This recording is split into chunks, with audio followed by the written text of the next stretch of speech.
Hi guys, kumusta mong tanan? Halili na sab, kita-kits sa punta. So, flex na po na akong mga tanong. Muna akong tanong nga naa sa gawa sa balay.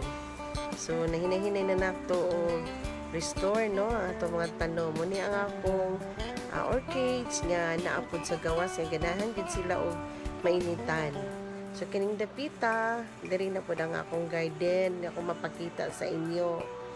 So, daghan na po tayo update, no, sa atong mga tanong.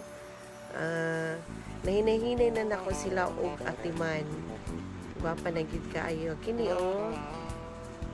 nalaw sa biya ni siya, pero ako siyang na-restore. So, nahatag na siya og gwapa kaayo nga bulak.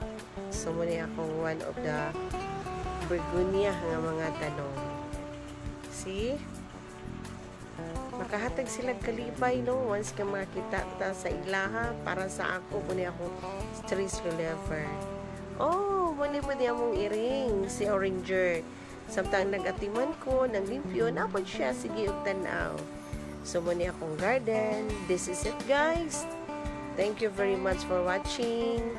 See you next time. God bless us all. Bye.